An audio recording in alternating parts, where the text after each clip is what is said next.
अब खेल शुरू, और अगर ये आप इसी तरह देखना चाहते हैं तो इस खेल को जो शुरू होने जा रहा है 29 सितंबर को देख सकते हैं। जितने चेहरे आपने इसमें देखे और एक बड़ा बड़ा नाम आपने देखा जी, नबील उर रहमान लुत्फी का, वो हमारे साथ मौजूद हैं, डायरेक्टर ऑफ द मूवी हैं। अस्सलाम वालेकुम, आपको खुशामदीद कहते हैं। और हम इस ट्रेलर में जो बाकी चेहरे थे उनमें से कुछ चेहरे यहाँ पर मौजूद हैं। इफ्रा नबील हैं जो कि पार्ट ऑफ प्रोडक्शन भी हैं और उसके साथ साथ एक्ट्रेस हैं, और इसमें इनका character as a special officer है। अस्सलाम वालेकुम इफ्रा, कैसी हैं आप? ठीक ठाक। एंड हमारे साथ मौजूद हैं जी वहाज अली, जो कि अगेन पुलिसमैन है इसमें, क्योंकि ज्यादातर ये पुलिस वर्दी वाले ही इसमें सारे एक्टर्स और कैरेक्टर्स हैं। आपको भी खुशामदीद कहते हैं। Last but not at all the least, Taqi Ahmed साहब हमारे साथ मौजूद हैं, जो कि अगेन एक पुलिसमैन है और उसमें काफी परेशान हमें ट्रेलर में नजर आ रहे थे क्योंकि बॉडीज मिल रही थी। कैसे हैं आप लोग? सब ठीक ठाक है? हमें अपनी इस मूवी के बारे में बताइए। डायरेक्टर साहब, आपसे शुरू करते हैं, director and writer of the movie, आपसे शुरू करते हैं अपनी इस मूवी का इंट्रोडक्शन। क्या सोचा, क्या लिखा, क्या बनाया? अच्छा, सबसे पहले इस मूवी में एक चीज़ है कि लोगों को थोड़ा सा ये कॉन्सेप्ट क्लियर करना है यहाँ पे कि एक होती है सस्पेंस थ्रिलर, एक होती है क्राइम थ्रिलर। जी। सस्पेंस थ्रिलर वो होती है जिसमें आपको क्लाइमेक्स में जाके पता चलता है कि आपका किलर कौन था। जी। क्राइम थ्रिलर वो है जिसमें आपको स्टार्ट से पता है कि आपका किलर कौन है, बट आपने फिल्म इसलिए देखनी है कि वो मार क्यों रहा है, किस वजह से मार रहा है, मार सकेगा नहीं मार सकेगा, पकड़ा जाएगा नहीं पकड़ा जाएगा, उसके साथ क्या होगा और वो क्यों मार रहा है। तो लोग आके, खैर बड़ी सोशल मीडिया पे इस फिल्म को लेके भी बात हो रही है, तो पहले तो मैं ये पॉइंट क्लियर करूँ कि ये सस्पेंस थ्रिलर नहीं है भाई, ये क्राइम थ्रिलर है, और इसलिए हमने रिवील किया है कि हमारा किलर कौन था। दूसरी चीज़ ये मूवी किसी भी मूवी की कॉपी नहीं है, क्योंकि हर सीरियल किलर की मूवी कमोबेश एक ही तरीके की होती है। जैसे हर हॉरर मूवी एक ही तरीके की होती है कि उसमें एक ही चीज़ होती है, एक हॉन्टेड हाउस है, वहाँ पे एक फैमिली या कुछ ग्रुप ऑफ फ्रेंड्स फंस गए और एंड में सब मर जाते हैं, एक बंदा उसमें से निकल जाता है। तो अगर आप कोई हॉरर मूवी देखते हैं तो जिस तरह आप ये नहीं कह सकते ये उसकी कॉपी है, ये उसकी कॉपी है, तो इस तरीके से ये भी किसी की कॉपी नहीं है। तीसरा, पाकिस्तान में ये एक डिफरेंट कंटेंट आया है, इस तरह का कंटेंट फर्स्ट टाइम आया है, नहीं किया किसी ने, तो एक्सपेरिमेंटल भी है, बट बहुत ज़्यादा मुझे रिस्की इसलिए नहीं लगता क्योंकि हम इतनी मेच्योर हो चुकी है हमारी ऑडियंस OTT प्लेटफॉर्म्स देख देख के कि उसमें अब एक्सेप्टेंस आ गई है ये चीज़ देखने की। ये चीज़ अगर हम कोविड से पहले करते ना तो शायद नहीं यहाँ पे कुछ भी होता, बट अब एक्सेप्टेंस आ गई लोगों में, तो नहीं लोग अब तो आप देखिए ना कहाँ के ड्रामाज और कौन सी चीजें हैं, और वो कंटेंट जो टर्किश तो हमारे पास पहले ही आ गया था, तो वो सब आप ट्रांसलेट होके या वैसे भी आप देखते रहते हैं, और वो उसकी एक्सेप्टेंस भी आ गई है, लोगों की जो टेस्ट डेवलपमेंट है वो भी हो चुकी है, तो डिफरेंट चीजें हम देखते हैं कि लोगों को पसंद आती हैं। इफ्रा, आप मूवी के हवाले से और अपने रोल के हवाले से कुछ बताना चाहेंगी? बिल्कुल। जब मुझे ये स्क्रिप्ट मिली थी उस वक्त डिसाइडेड नहीं था कि मुझे ये रोल मिल भी रहा है कि नहीं मिल रहा, तो मुझे स्क्रिप्ट मिली और 3 महीने का मुझे टाइम मिला कि भाई आप इसको प्रोसेस करें और आप बताएं कि क्या होने वाला है क्या नहीं होने वाला, आप कैसे इस कैरेक्टर को देखती हैं।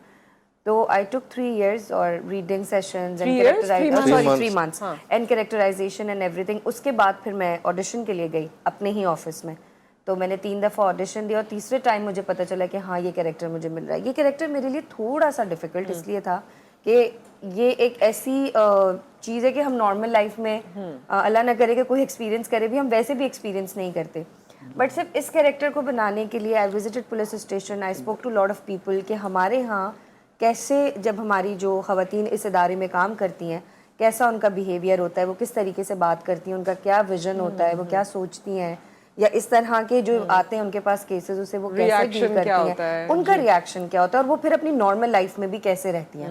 There is a huge difference. So being a theatre artist मैं अपना होमवर्क बहुत अच्छे से करके गई थी।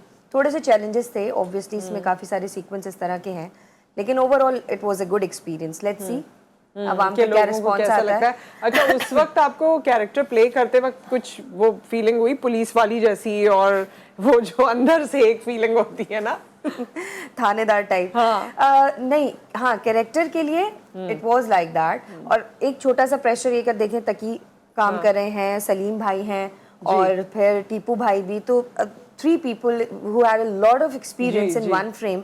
मैं और वहाज भाई इज लाइक मेरी as a main lead debut first है इनके लिए भी, तो मुझे वो भी चीज़ थोड़ी फील होती थी कि यार इतने बड़े लोगों के साथ आपको पहले ही दफा में आप काम कर रहे हैं, तो वो भी एक प्रेशर आता था। परफॉर्मेंस के वक्त भी ये वाली फील होती है, but they all were very helpful सारे, कि नहीं ये चीज़ अगर ऐसे नहीं समझ, हम बैठ जाते थे सारे डिस्कस करते थे उसको, जैसे टीपू भाई नहीं बच्चा इसको ऐसे नहीं, इसको ऐसे देख लो, तो वो बड़ा एक Teamwork. मजे का।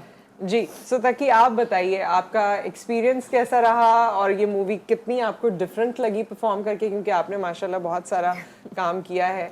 अच्छा, जैसे आपने इनसे पूछा ना कि ये पुलिस ऑफिसर का कैरेक्टर करते हुए क्या, तो अब जब मैं गाड़ी में जा रहा होता था शूट पे, तो यूनिफॉर्म मेरी गाड़ी में पीछे लटका हो, तो उसका एक अपना ही एक अलग ही भरम होता है, पीछे पुलिस वाला हूँ मैं। तो ये एक इसका एक अलग डिफरेंट एक चार्म था। और पहनने के बाद वो तो गाड़ी में तो लटका है उसका हुआ नहीं, उसके बाद तो फिर बेइज्जती भी हो रही होती थी, उसके बाद फिर तो सेट पे है ना, फिर तो सब बराबर है। अच्छा, आपने वो उस चीज को रिलेट किया पुलिस से कहीं ना कहीं, जैसे बेइज्जती हो रही है या अच्छा काम कर रहे हैं या बॉडीज मिल रही हैं, कहीं उनको एक्चुअली आपने रिलेट किया कि देखो ये चीजें करते हैं वैसे? बिल्कुल ऐसे ही है, स्पेशली जब हम थाने में शूट कर रहे होते हैं तो वहाँ पे लॉकअप्स में जो असली कैदी हैं वो भी बंद होते हैं, तो उनसे भी बात करने का मौका मिलता है, और जो जिस तरह से इंटरोगेशन हो रही होती है वो हमें लाइव देखने का मौका मिलता है, तो फिर पता चलता है कि चीज़ें इतनी आसान और इतनी सिंपल नहीं होती जितनी कि हम सोच रहे होते हैं बाहर बैठे हुए। और बाकी कैरेक्टर से आपका कैसे डिफरेंट था? एक तो मूवी का वैसे ही ऑरा थोड़ा डिफरेंट होता है, बाकी कैरेक्टर्स जो आप अपनी जिंदगी में प्ले करते रहे हैं उससे ये इसमें कुछ थ्रिल था? आप लोगों के लिए भी थ्रिल था, हमारे लिए तो थ्रिलर है ना, हम तो देखेंगे और हमें शायद एड्रेनलिन भी हमारा थोड़ा ऊपर नीचे हो। आपके लिए ये होता था किसी सीन से पहले? देखें, बाकी तो हम नॉर्मली ड्रामा कर रहे होते हैं ना, हमारे ड्रामा ज्यादातर ड्राइंग रूम बेस्ड होते हैं जी, लेकिन एक पुलिस ऑफिसर का कैरेक्टर और उसके बाद फिर फील्ड पे वो जा रहा है और उसके बाद वो सारी चीजें कर रहा है, तो डिफरेंट तो था, मजे। इन्होंने मुश्किल भी क्रिएट इस की बंदे को ड्रामे मिलने बंद होने वाले हैं, बता रहा हूं। ये मेरा फेवरेट कैरेक्टर है जो पूरा हमने लास्ट देखा। पूरी इतनी टेंस मूवी के अंदर इकलौते अगर 2 कॉमिक कैरेक्टर्स हैं वो ये 2 है। अच्छा, जो एक्चुअल उसको आपके मूड को थोड़ा सा ये अच्छा भी जरूरी है, ये भी जरूरी है। सो आप बताइए, ये तमाम लोगों के साथ हमने सोचा नहीं था, ये खुद ब खुद ही हो गया था, ये खुद ब खुद वो कॉमिक टाइमिंग, वो खुद ब खुद केमिस्ट्री बनती गई और वो एक अलग चीज बन गई। सो आपके एक्सपीरियंस के मुताबिक क्या है? इफ्रा ने कहा कि आप लोग कंपैरेटिवली, आप लोगों का न्यू प्रोजेक्ट है, ये लोग सब काम करते रहे हैं, तो पहले क्या थी, पहले फीलिंग क्या थी, दरमियान में क्या थी और आखिर में क्या हो गई? देखिए, स्टेजेस रहते हैं ना फीलिंग के। हाँ, सबसे पहले तो ये कि ड्रामाज होता है तो वो एक स्टूडियो है, आपने वहाँ पे काम कर लिया। सबसे पहले तो बिग स्क्रीन है, आप जाएं, आपको ट्रैवल बहुत करना पड़ा है, हर चीज़ मेगा है वहाँ पर।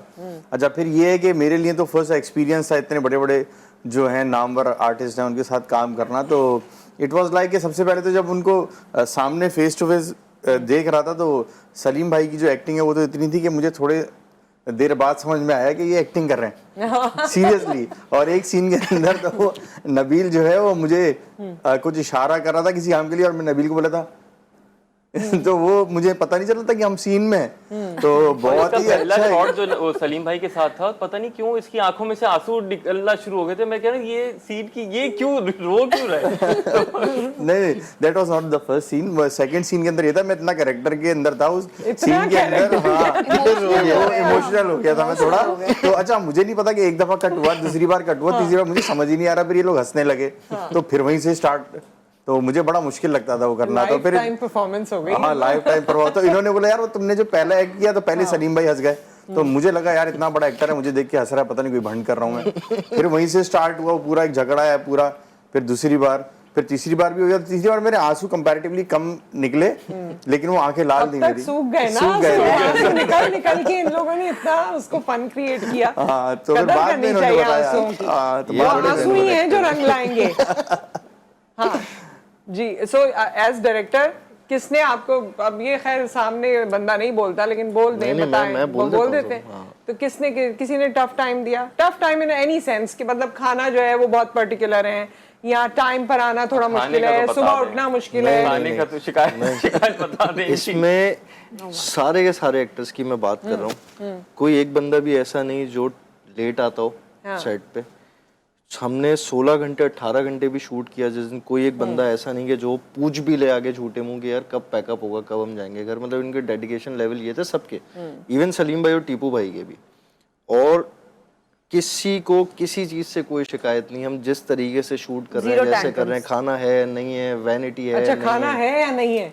हाँ हाँ लिटरली क्योंकि ये जिस टाइप की मूवी है ना, जिस टाइप की शूट हुई है, हम रोड्स पे जाके शूट कर रहे थे, भागम दौड़ी चेस सीक्वेंस, ये वो, वहाँ किसी चीज का हिसाब किताब नहीं होता था। बिल्कुल। But zero complaints from actors, और उन लोगों ने जितना मेहनत से काम किया वो आपको स्क्रीन पे नजर आ रहा होगा कि यार ये कमाल लोग हैं ये सारे। डायरेक्टर की भी अब तारीफ बनती है, या डायरेक्टर के बारे में, नहीं, डायरेक्टर ये की तारीफ इन्होंने- करें ना करें, लेकिन आपने कोई करें अगर अगली फिल्म में काम चाहिए तो। कोई बात बतानी है डायरेक्टर की। इन्होंने कहा कि खाना मिलता था नहीं, देखिए इन्होंने बहुत अच्छे से ख्याल रखा था, हर चीज ऑन टाइम थी, तो शिकायत का मौका ही नहीं था। और फिर दूसरी चीज, ये फिल्म के अंदर टाइमिंग्स का तो कोई खेल होता भी नहीं है, लेन देन होता भी नहीं है। अच्छा, जैसे इनकी तो वो आंसू और कैरेक्टर के अंदर चले गए, कभी डायरेक्टर साहब भी जो अपना आंसू एक असली में इनके उस वक्त भी निकले थे जब शूट इनकी शुरू होने से 12 घंटे पहले इनको बुला लिया गया था।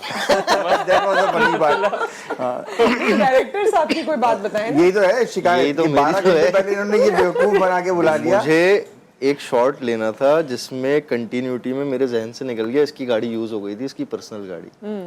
इसका शूट था सुबह 8 बजे और हम शूट कर रहे थे हॉक्स बे पे। रात को 12 बजे मैंने इसको फोन किया, मैंने कहा भाज तेरा अभी सीन है जहां पर भी है कराची में, फौरन पहुंच ही आया। मैंने इससे गाड़ी की चाबी ली, मैंने कहा अंदर रूम में सो जा जाके, सुबह गाड़ी चाहिए थी। अच्छा, इससे ज्यादा मजे की एक चीज ये थी कि सेट पे जब मैं पहुंचा तो एक गाड़ी थी जो कि सजी हुई थी, मतलब वो जैसे शादी की गाड़ी होती है ना, उतना सजी हुई थी। मैंने कहा होगा कोई सीन, अंदर जाके पता चला हमारा एक एक्टर, वो उसका वलीमा था रात को। नहीं उसके साथ तो मैंने ये किया था कि मैं भूल गया आज उसका वलीमा है। 10:30 बजे उसको वलीमे की स्टेज से उठवा के हम लोग Oh सेट पे my ले गए God, थे। serious? उसकी बीवी से माफिया सजी हुई मांग गाड़ी में आया। के उसकी सजी हुई गाड़ी में उसकी वलीमे का कोरमा और बिरयानी साथ ले गए। अरे वाह भाई, क्या क्या किया अच्छा, आप वो लोगों ने? कोरमा था। जी, हाँ, वो कोरमा था। अब पता चलेगा कौन सी चीज कहाँ से आई थी इतने दिनों में। कितने अरसे की शूट थी आप लोगों की? ये हमारा शूट चला है कोई तकरीबन 6 महीने चला है हमारा शूट। 6 महीने चला है। अच्छा, खैर इफरा, जब कोई ऐसी एक्टिविटी हो रही होती है और अचानक से वो चीजें खत्म हो जाती हैं तो बड़ा आप मिस करते हैं उसे रोजाना की रूटीन में, तो है ना? बिल्कुल ऐसा अब है। आप एक लोगों को- एक्साइटमेंट होती है, अच्छा कि हम लेट आए हैं, सुबह टाइम पे उठना है, हस्बैंड को टाइम पे उठाना है, हर चीज प्रॉपर, तो वो मजा आता था कि अच्छा एक रूटीन। अब लेकिन अब यह है कि अब प्रमोशंस वगैरह चल रही हैं, बाकी चीजें, एक्टिविटी, तो बस ये अब इसमें अब उम्मीद क्या है लोग देखने जाएंगे, क्या आप लोगों की एक्सपेक्टेशन है, क्या कहेंगे लोगों को, सभी लोग अपनी तरफ से जो कहना चाहें? एक्सपेक्टेशन तो ऑब्वियसली आपकी हाई होती है हमेशा, जब आपने इतनी एफर्ट की होती है और इतने अच्छे एक्टर्स और इतनी अच्छी आपकी टीम होती है, तो आपको उम्मीद होती है कि मासेस जो है वो आपको सपोर्ट करेंगे। और मुझे ऐसा लगता है कि जो ये कंटेंट आया है इस तरीके का, इससे पहले आई गेस इस तरह का कोई कंटेंट आया नहीं। और ज़्यादातर जो मुझे फीडबैक मिल रहा है वो ये है कि यार ये तो वेब सीरीज़ लग रही है, ये तो OTT प्लेटफॉर्म की कोई चीज़ लग रही है। तो जब आप कोई डिफरेंट चीज़ मार्केट में लेकर आते हैं किसी भी चेन में, तो लोग उसे अप्रिशिएट करते हैं और वो जाना चाहते हैं, वो देखना चाहते हैं। So I am hoping for the good. अच्छा, किसी ने आपसे आइटम सॉन्ग का भी तो पूछा था कि इसमें आइटम सॉन्ग नहीं है।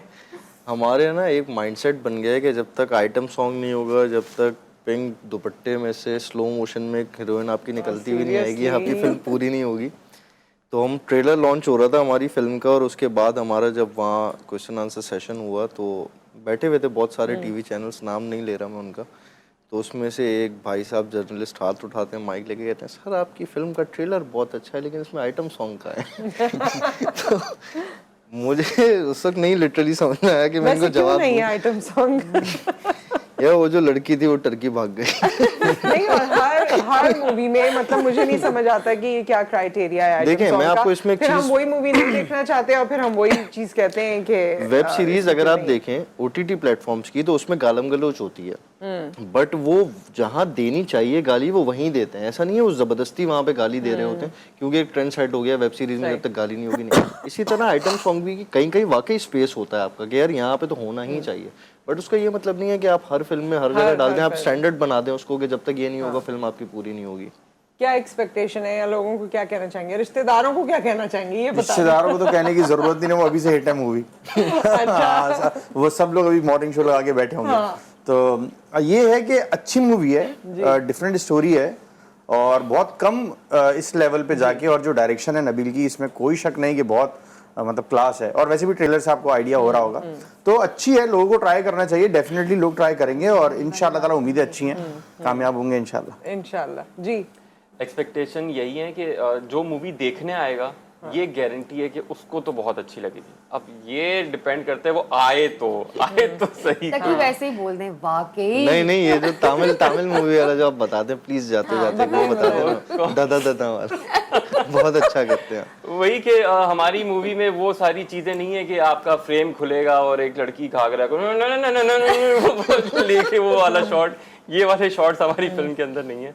हमारी एक फैमिली मूवी है और वो पसंद आएंगी। नहीं, और मुझे लगता है कि इसकी एक और डाइवर्जन ये है कि हमारे यहाँ जो नए फिल्म मेकर्स हैं उनको भी इससे मोटिवेशन होगी कि भाई ये मूवीज बन सकती हैं, क्योंकि हर कोई वो लव ट्रायंगल्स और ये जो पता नहीं बाकी जो जॉनरास हैं, आप लोगों को ज्यादा पता है, उसका हर किसी को वो इंटरेस्ट नहीं करते। और हमारी जो यंगर जनरेशन है वो बहुत डिफरेंट और कभी कभी वियर्ड आइडियाज के साथ आती है, तो आई थिंक उनके लिए भी एक विंडो ओपनिंग होगी कि वो अपने उस टैलेंट को प्रमोट कर सकते हैं और उसके बारे में कुछ सोच सकते हैं। Thank you so much for coming, बहुत बहुत शुक्रिया आप सबकी तशरीफ आवरी का, and wish you all the best for 29th। I hope के तमाम लोग जाएंगे और मूवी देखेंगे और आपको फीडबैक भी देंगे और अच्छा फीडबैक देंगे। Thank you so much. Thank you so much. So with that एक ब्रेक आ गया यहाँ पर, ब्रेक के बाद हम हाजिर होते हैं।